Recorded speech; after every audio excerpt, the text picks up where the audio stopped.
오늘 8절 말씀부터 우리 13절까지 말씀을 찾으셔서 한 절씩 교독하도록 하겠습니다. 베드로후서 3장의 말씀은 제가 가지고 있는 신약성경 385면 정도에 있습니다.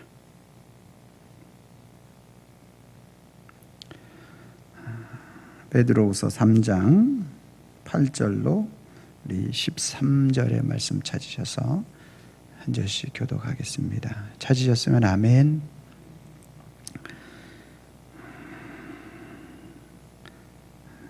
팔 절 말씀을 제가 먼저 읽도록 하겠습니다. 사랑하는 자들아, 주께는 하루가 천년 같고 천년이 하루 같다는 이 한 가지를 잊지 말라.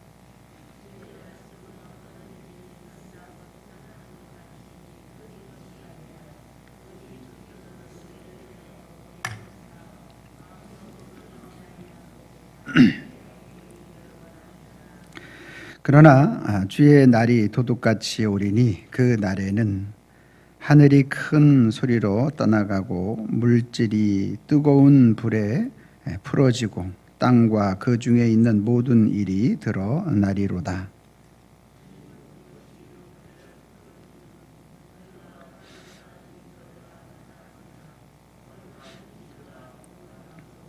하나님의 날이 임하기를 바라고 간절히 사모하라. 그 날에 하늘이 불에 타서 풀어지고 물질이 뜨거운 불에 녹아지려니와 우리는 그의 약속대로 의의가 있는 곳인 새 하늘과 새 땅을 바라보도다. 아멘.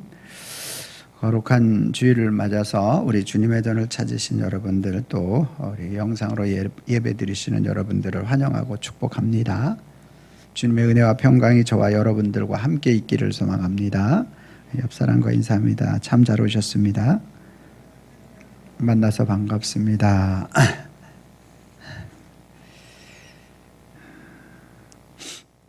사람들이 기다림을 할 때, 기다릴 때 두 가지의 모습을 취하는 것을 볼 수가 있습니다.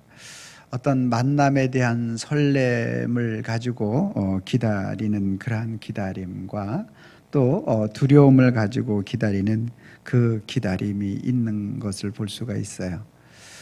내가 어떤 일들을 잘 준비했으면 그 준비한 것에 대한 만남과 기쁨으로 우리가 기다릴 수 있지만, 내가 잘 준비를 하지 못하게 될 때는 또 만남에 대한 두려움이 우리 속에 찾아오는 것이 사실입니다.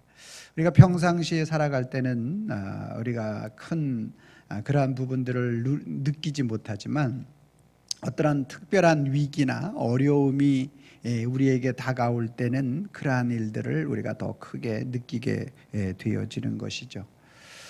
사실 오늘 베드로 사도를 통해서 우리에게 말씀하고 있는 오늘 본문 내용은 이제 종말에 대한 내용을 우리에게 담고 있습니다. 어떠한 큰 위기, 마지막 때가 되면 큰 위기가 우리에게 다가올 것이다. 그 위기들을 어떻게 너희가 맞이하겠는가 라는 사실에 대한 부분들을 우리에게 말씀을 해주는데요. 오늘 12절 말씀에 보니까 이렇게 말합니다. 하늘이, 중반절 보니까 그 날에 하늘이 불에 타서 풀어지고 물질이 뜨거운 불에 녹아지려니와, 즉 오늘 어떤 땅이 무너지고 하늘이 없어지는 이러한 우주적 종말에 대한 부분들을 우리에게 말씀하고 있는 것을 볼 수가 있게 됩니다. 여러분, 어떤 이런 위기의 날, 엄청난 위험이 우리에게 다가오는 날이 있다 할지라도 우리 옛말에 이런 속담이 있지 않습니까? 호랑이에게 물려가도 어떻게 하면 살아요? 아이고, 성경 말씀보다 더 잘 알고 계시. 그런 부분들은 참 우리가 잘 알고 있을 필요가 있어요. 좋은 격언이기 때문에. 호랑이에게 물려가도 정신만 차리면 된다. 우리는 우주적 종말이 온다 할지라도 믿음만 잘 지키면 되는 줄로 여러분들이 확신하시길 바랍니다. 할렐루야. 자, 그러면 오늘 믿음을 잘 지키는 게 뭐냐? 오늘 호랑이에게 물려가도 정신을 차리는 게 뭐냐? 사도 베드로가 오늘 우리에게 그것을 말씀하고 있습니다. 자, 그러면 오늘 이 마지막 세대를 우리 맞이하고 종말의 세대를 맞이하는 큰 위기, 코로나 위기 19라는 그러한 위기를 맞이하는 이 시대 속에서 너무나 급변해져 가고 사람들의 상황이 휙휙 바뀌는 이러한 상황 속에서 우리의 믿음의 신앙을 호랑이에게 물려가도 정신을 차리는 우리의 믿음의 신앙을 어떻게 지켜야 될지, 자, 제가 먼저 8절 말씀 읽고요, 여러분들은 9절 말씀을 읽어주시면 되겠습니다. 사랑하는 자들아, 주께는 하루가 천년 같고 천년이 하루 같다는 이 한 가지를 잊지 말라.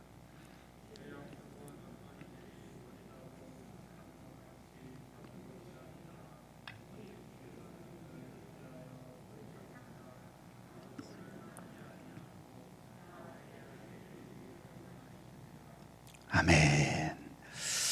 우리 시간의 흐름에 대한 부분을 먼저 이야기하는데요.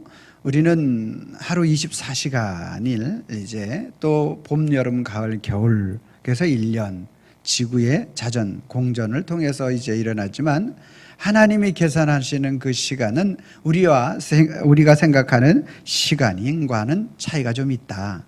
하나님 보시는 분은, 하나님은 영원부터 영원까지 계시는 분이시기 때문에 하루가 천년 같고 천년이 하루 같을 수 있다. 할렐루야.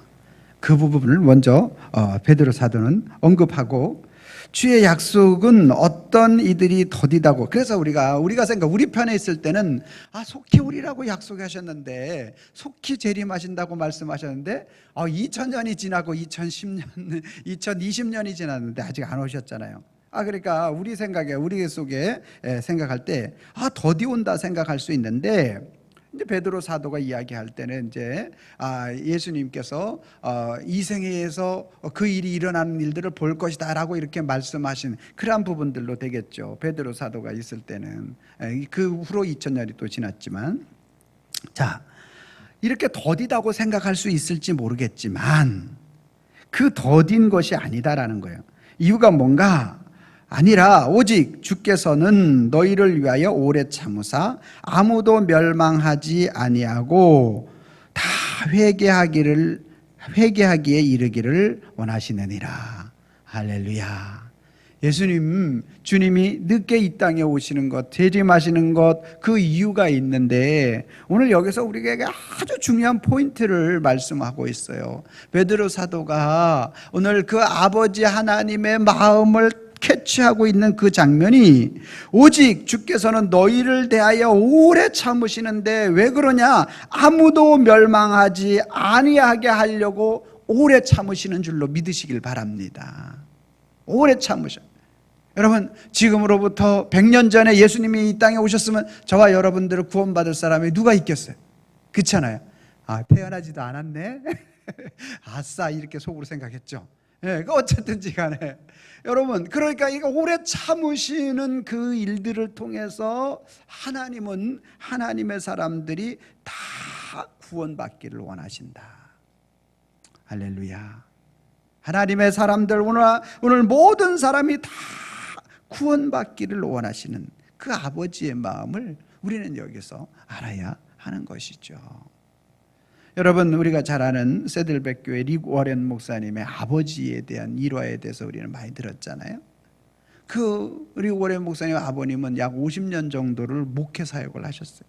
이거 목사 안수 받고, 예를 들어서 이 25세 받았다면 85세까지 엄청난 시간, 75세, 85세까지 엄청난 시간을 목회 사역을 하셨는데, 전 세계에 그렇게 이름이 릭 워렌 목사님처럼 크게 이렇게 사역은 하지 못하셨지만 약 150개 이상의 교회를 전 세계에 세웠다고 해요. 그리고 이 목사님 마지막에 암으로 소천하셨는데, 근데 그 소천하시기 약 한 달 정도, 그리고 특별히 한 일주일 정도는 거의 이제 뭐라 그럴까요? 혼미한 상태에 놓여 있었다고 합니다. 그 마지막 순간에 정신이 이제 없으신 그런 상태에서 약 100마디 이상을 반복해서 하셨던 말씀이 있는데, 그 말씀이 예수님을 위하여 한 명을 더 구원해야 해라는 그 말을, 예수님을 위하여 한 명이라도 더 구원해야 한다라는 이 말을 계속 100번 이상 이렇게 하시다가 하나님의 부르심을 받고 이제 갔다. 그런 얘기를 우리가 볼 수가 있고 들을 수가 있었습니다. 여러분, 이게 무엇이냐면 하나님의 마음을 너무 정확하게 캐치한 그 마음인 거죠. 정태 속에서도 그 영혼을 사랑하는 그 마음이 그의 입술을 통해서 계속 반복적으로 나오고 있는 것이죠. 오늘 사도 베드로도 마찬가지로 하나님의 마음, 주께서 너희를 어떻게 오래 참으사 아무도 멸망치 않기를 원한다. 그래서 아버지의 마음을 가지고 오늘 그 한 영혼이라도 더 구원하시기 위하여 하나님은 오래 참고 또 참으시는, 재림을 하고 싶은, 그 바로 재림하고 싶어도 참고 또 참는 거예요. 누가복음 15장에 마치 탕자와 같이, 탕자가 자기에게 돌아올 것을 다 달라 그래가지고, 이런 아버지가 아직 돌아가실 때도 안 됐는데 그 자기 것을 다 가지고 이제 이웃 나라에 가가지고 다 탕진해 버리는 거예요. 다른 사람 같으면 어떻습니까? 이 녀석 아주 그거 봐라, 아버지 말 안 듣더니 그런 일이 있잖아. 그래서 속은 쓰리겠지만 넌 좀 혼 좀 나봐야 돼, 막 이런 그런 마음을 갖지 않겠습니까? 세상 사람들은 그럴지 모르지만 이 아버지는 그게 아니에요. 왜냐하면 그 아버지의 마음을 알 수 있는 게 그 아들이 돌아올 때 거리가 먼데 아들임을 알고 버선발로 뛰어갔다라는 거예요. 거리가 먼데 얼마나 기다리는 그 아버지의 심정을 말하고 있는 거예요. 또 한 가지는 우리가 여기서 그 아버지의 마음에 대한 부분들을 알 수 있는 건 뭐냐면, 아버지가 그렇게 아직까지 그렇게 장성하니까 외국에 나가서 그렇게 철저하게 쫄딱망한 아들을 어떤 강제적 힘이나 이런 것들을 통해서 가서 데려와 가지고 이렇게 할 수 있는데, 아버지 그렇게 하지 않고 스스로 돌아올 때까지 기다리고 있는 그 아버지의 마음, 얼마나 마음이 애타고 기다렸을까 하는 모습을 우리는 볼 수가 있어요. 그래서 오늘 이 아버지는 어떻게든 그 돌아온 아들을 또 대하는 그 아버지의 마음을 통해서 오늘 하나님께서 오늘 여기서 우리를 오래 참으시고 기다리시는 그 아버지의 마음을 우리는 알아야 되는 거예요. 그 아버지가 오늘 돌아온 그 아들을 이제 다른 사람들에게 모두 손가락 받고, 그리고 이제 아들로서의 역할을 감당하지 못하는 그 아들을 향해서 오늘 좋은 옷을 내어 입혀서, 고대 근동 지방의 좋은 옷의 의미는 큰 영예와 영광을 얻은 것을 의미해. 그래서 아들로서의 관계를 온전히 다 회복시켜주고, 손에 가락지를 끼워줘서 아버지의 권위를 아들의 권위로 그대로 위임해주고, 신을 신겨서 그 아버지의 마음의 그 자유, 너 이제 종으로서가 아니라 자유의 신분에 대한 부분들을 그대로 다 온전히 회복시켜 주시는 아버지의 마음, 그 아버지의 마음.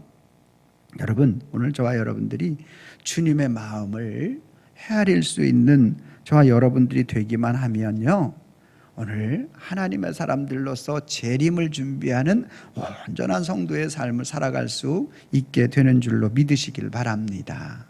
할렐루야. 그래서 오늘 우리가 주님 마음 내게 주소서, 오늘 우리 기도의 제목이 되어져야 할 줄로 믿습니다. 주님 마음 내게 주시옵소서.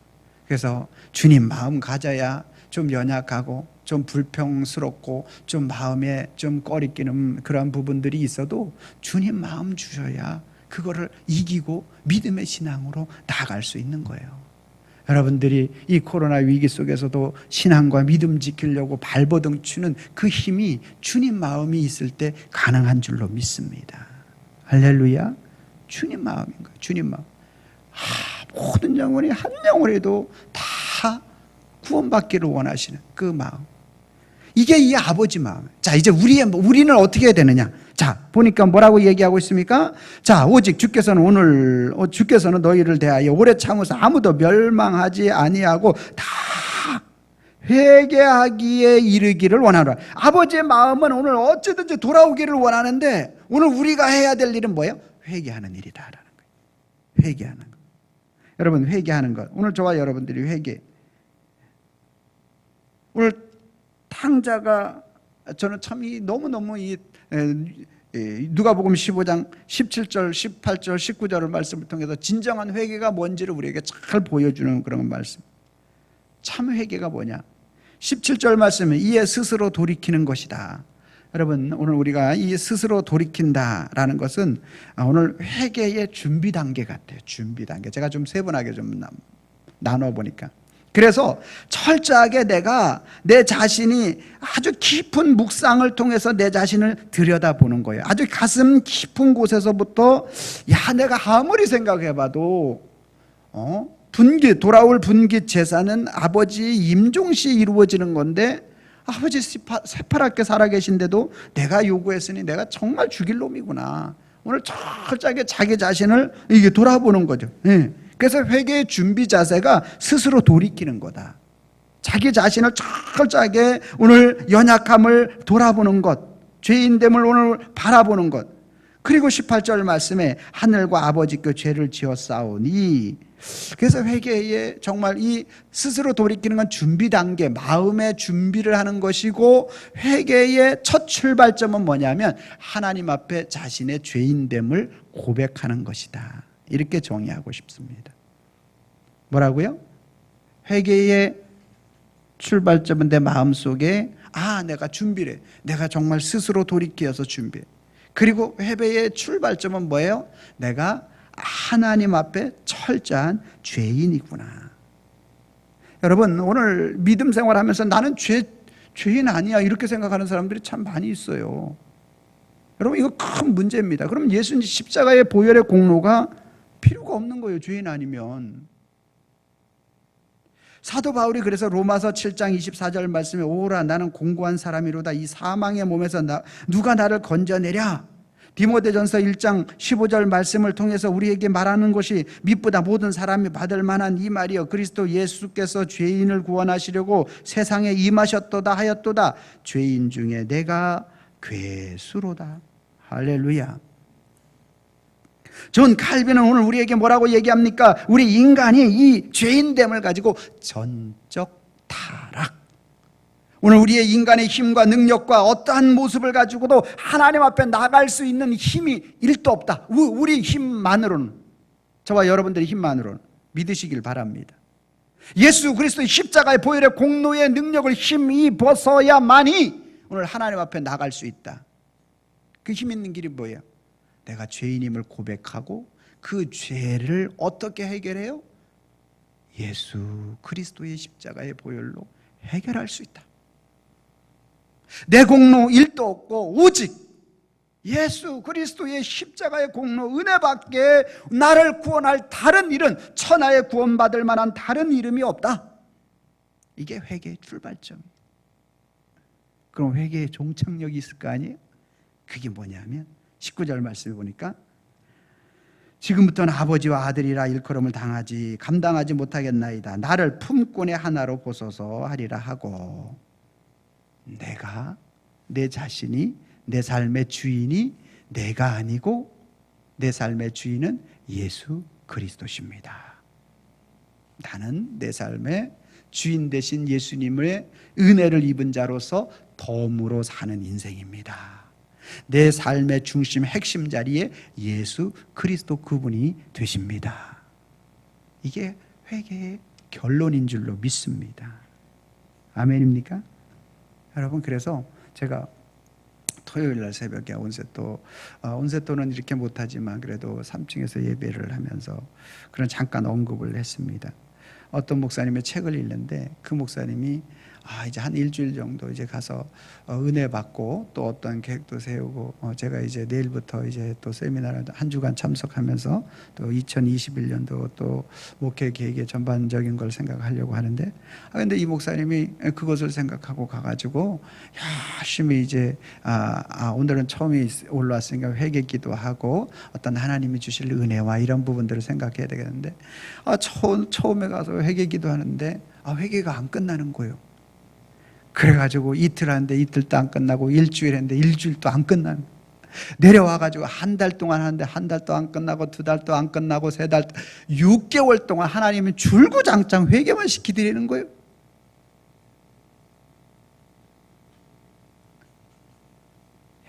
그래서 왜 하나님이 그러실까? 처음부터 끝까지 다 하나님 앞에 내가 연약한 그러한 모습들, 우리가 예수 그리스도의 십자가의 보혈의 공로로 우리의 원죄는 사해졌지만 우리의 삶의 모든 영역 가운데서 자범죄와 고범죄 하나님 앞에 고백하고 죄사함을 받고 주님 앞에 나가야 된, 그것이 입술로는 되어졌지만, 그것이 그때그때 상황과 환경 속에서는 되어졌지만, 정말 내 깊은 곳에서부터 스스로 돌이키고, 그리고 하나님 앞에 죄인됨을 고백하고, 그리고 오늘 내 삶의 자리의 중심이 예수 그리스도 그분이 앉아 있어야 되는데 내가 회개했다고 하면서 그 자리에 계속 내가 있는 거, 내가 있더라는 거예요. 내가 하나님 앞에 회개한 자들로서 하나님의 자녀라고 하면서, 그럼에도 불구하고 내가 그 중심의 자리에서 여전히 내가 주인 노릇하고 있는 그 모습이 발견. 그래서 목사님이 그걸 깨닫고 하나님 앞에 정말 회개하고 주님 앞에 나가는데, 그래서 이제 하나님께서 나에게 이게 회개를 계속 원하시는구나 하고 또 회개하려고 했더니 그 다음서부터는 감사하라고 그러더라는 거예요. 회개가 안 나오고 감사로 이어지더라는 거예요. 사랑하는 성도 여러분, 오늘 저와 여러분들이 예수님의 재림을 기다리는 하나님의 사람들은 주님의 심정을 오늘 우리 가슴에 새기고, 이와 같이 하나님이 기뻐하는 내 삶의 주인 예수 그리스도시고 주님이 이끄시는 그 이끄심대로 살아가기를 마음속에 다짐할 수 있는 그 자리에 이르기까지 회개하여 이룰 수 있기를 바랍니다. 할렐루야. 재림의 마지막 때를 살아가는 오늘 베드로 사도를 통해서 오늘 우리에게 주는 첫 번째 메시지인 거죠. 자, 두 번째, 오늘 10절 말씀 같이 한번 읽겠습니다. 시작. 그러나 주의 날이 도둑같이 오리니 그 날에는 하늘이 큰 소리로 떠나가고 물질이 뜨거운 불에 풀어지고 땅과 그 중에 있는 모든 일이 드러나리로다. 아멘. 재림을 기다리는 하나님의 사람들 속에서 두 번째로 꼭 기억해야 될 게 있는데, 주의 날이 도둑같이 오리니 라는 말씀이에요. 주의 날이, 즉 마지막 재림의 날이 우리에게 어떻게 온대요? 도둑같이. 아멘입니까? 여러분, 도둑이 올 거를 이야기하고 옵니까? 갑자기 옵니까? 올 거 이야기하고 있으면 도둑 안 맞죠? 갑자기 임한다라는, 갑자기 임한다. 그러니까 오늘 저와 여러분들이 이 사실, 예수님의 재림이 임하신다라는 이 사실, 재림에 대한 얘기, 이거 성경의 이야기고 반드시 우리가 꼭 기억해야 할 말씀입니다. 성경의 구약에 예수 그리스도께서 이 땅에 오십니다, 오늘 우리의 구원자로 오실 것입니다 라고 약 350회를 말씀하고 있었어요. 그 예수님이 이 땅에 예루살렘에서 임하신 줄로 믿습니다. 초림하신 거죠. 막달라 마리아를 통해서 예수님이 이 땅에 오셨어요. 그리고 예수님께서 이 땅에 다시 십자가에서 인류의 구원의 사역을 마치시고 부활 승천하신 후에 다시 이 땅에 오십니다라는 말을 신약 성경의 260장에 걸쳐서 각 장마다 이 땅에 오신 것을 말씀하셨고, 그리고 약 316회를 통해서 다시 이 땅에 오실 것에 대해서 말씀하고 있는 게 성경이라는 거예요. 신약 성경. 그러니까 반드시 예수 그리스도는 이 땅에 오신다, 안 오신다? 오신다. 오신다라는 거예요. 그런데 사람들이 오늘 그러한 부분들을 이단들이 먼저 가져갔어요. 쓰다 보니까 1998년 다미선교회 9월 28일이에요? 10월 28일이에요? 아무튼 그때 온다고 해가지고 막 그 흰 옷 입고 막 그런 일들이 있었잖아요. 그래서 이렇게 사회적으로 이슈가 되고 어떤 그런 잘못되다 보니까 재림, 이렇게 다시 오심, 이런 것들, 휴거, 이런 얘기 나오면 저 교회 이상한가 봐 막 이렇게 생각하고 그랬잖아요. 근데 성경은 반드시 예수님은 다시 이 땅에 오시는 줄로 믿으시길 바랍니다. 성경의 말씀인 거죠.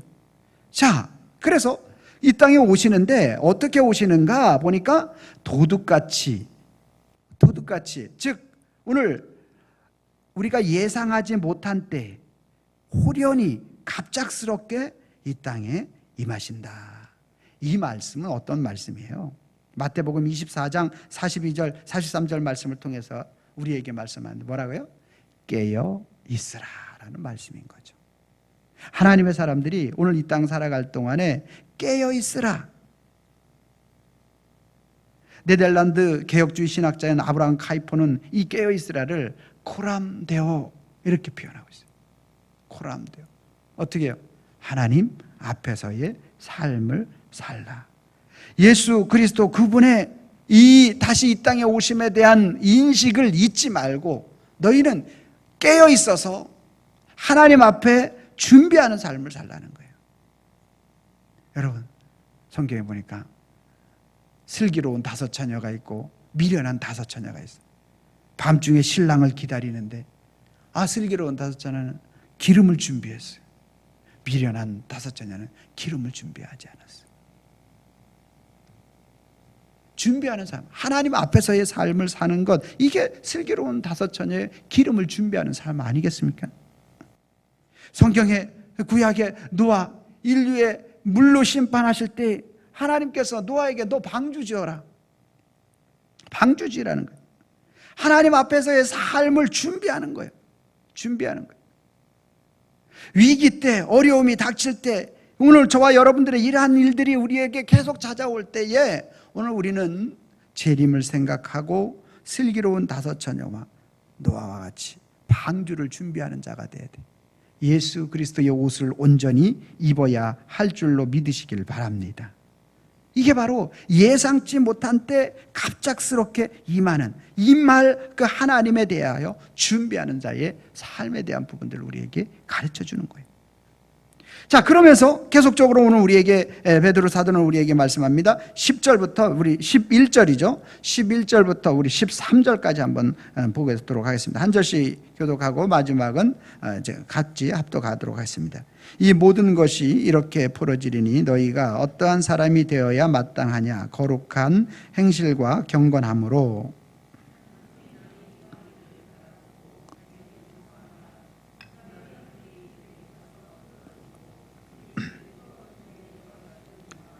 우리는 그의 약속대로 의가 있는 곳인 새 하늘과 새 땅을 바라보르다. 아멘. 자, 그래서 이제 구체적으로 오늘 우리가 어떻게 준비하는 삶을 살아야 되는지에 대해서 이제 베드로 사도는 이제 말씀하고 있는 것이죠. 모든 것이 이렇게 풀어지는데 너희가 어떤 사람이 되어야 마땅하겠느냐? 너희가 어떠한 사람이 되어야 마땅하느냐? 마지막 때에 재림을 기다릴 때에 너희는 거룩한 행실과 경건함으로 이렇게 말하고 있어요. 오늘 우리가 이 땅에서 마지막 종말의 위기가 올 때 그리스도인의 삶을 어떤 삶의 변화를 가져가야 될지에 대해서 우리에게 이야기하는 거죠. 거룩한 행실과 경건한 사람이 되어라. 거룩은 뭐예요? 세상과 구별된 삶을 사는 게 거룩이죠. 세상 사람들이 행하는 모든 부조리 또 이제 부정, 부패 그러한 모든 부분들을 구별되는 거예요. 저와 여러분들이 구분짓고 구별되는 삶을 사는 것, 이것이 바로 거룩이 아니겠습니까? 하나님의 사람들로서 거룩한 삶을 살라고 이야기하는 거죠. 사도 바울도 로마서 12장 2절 말씀을 통해서 이렇게 말합니다. 너희는 이 세대를 본받지 말고 오직 마음을 새롭게 함으로 변화를 받아 하나님의 선하시고 기뻐하시고 온전한 뜻이 무엇인지 분별하라. 종말, 환난, 위기가 오늘 우리에게 찾아올 때 하나님을 믿는 거룩한 하나님의 사람들은 오늘 우리가 이 자리가 거룩한 자리인지 아닌지에 대한 부분들을 우리는 구별하는 거죠. 여러분, 어려움과 힘든 상황은요, 어떻게 보면 우리에게 투수가 포수에게 아니죠. 포수가 투수에게 공을 던질 자리를 사인을 주잖아요. 그렇죠? 우리는 막 몰라요. 손가락으로 뭐 이렇게 했다 이쪽으로 폈다 막 해가지고 이거를 왼쪽으로 던지라는 건지 왼쪽 아래로 던지라는 거지 위로 던지라는 거지 우리는 모르는데 포수와 투수는 사인을 알고 있어. 사인을. 그래가지고 딱 타자를 세워놓고 이 타자가 좌타자인지 우타자인지 이래가지고 그 딱 던지는 자리에다 딱 던지게 되면 타자가 이제 그 공의 구질을 파악을 하지 못하면 헛스윙을 하죠. 여러분, 오늘 저와 여러분들도 하나님께서 이 정말 어떤 위기, 어려움은 하나님과 우리 하나님의 백성들에게 사인을 주는 거예요. 야, 코로나 위기를 통해서 너희 신앙을 점검해봐. 사인을 주는 거예요. 경제적 위기, 어려움을 통해서 야, 너희 믿음의 신앙을 점검해봐. 네가 정말 주님 앞에서의 그 삶을 추구하고 있는지 한번 생각해 보라니까. 하나님이 기뻐하는 사람으로 살고 있는지. 오늘 믿음의 고넬료는 이방 사람 아닙니까? 로마의 이탈리아의 백부장 아닙니까? 그런데 그 시대 보니까 가이사랴 빌립보 그 지역이에요. 뭐예요? 경제적으로 무역이 활발한 지역이에요. 뭐가 많아요? 당연히 부조리와 부패가 많죠. 누가 많아요? 삭개오 같은 사람이 많게 되어 있어요. 이 사람은 이방 사람인데도 그것이 아니라는 것에 대해서 깨달은 거죠. 그래서 그 사람 새로운 결단과 결심을 하고 어떻게 해요? 구제와 경건의 삶을 살았잖아요. 이방 사람이고 잘 모르는 사람인데도 불구하고 그러한 삶을 추구하니까 하나님께서 베드로에게 야, 고넬료 집에 가가지고 그 하나님의 말씀을 전해라고 말씀하는 거예요. 여러분, 이 놀라운 일이 아닙니까? 이거 엄청난 사건 아닙니까? 오늘 저와 여러분들이 마지막 위기 때 이러한 세상 사람들이 다 그런다고 해서 그런 쪽으로 다 이끌림 받는 삶을 살지 말라는 하나님의 강력한 우리를 향한 사인 메시지를 주고 있는 것입니다. 그 다음에 오늘 꼭 우리가 생각해야 될 것이 뭐냐면 12절 말씀에 보니까 하나님의 날에 임하기를 바라보고 간절히 뭐하라? 사모하라. 주님의 날을 사모하는 자가 되어져야 할 줄로 믿으시길 바랍니다. 내가 얼마나 주님의 나라를 사모하는지, 그것은 오늘 우리들의 삶의 현장 속에서 내가 얼마만큼 경건과 거룩의 삶을 살고 있는지, 우리 이 두 가지를 통해서 오늘 우리는 살펴봐야 돼요. 그래서 우리가 마지막 재림의 때에 우리가 꼭 기억해야 될 것은 내가 믿음에 대한 준비를 잘 해야 돼요. 믿음에 대한 준비. 믿음에 대한 준비가 뭐예요? 어떤 상황과 환경 속에서도 리오렌 목사님의 아버지의 고백처럼 주님께 영광 돌리는 삶을 내가 고백하고 있는가?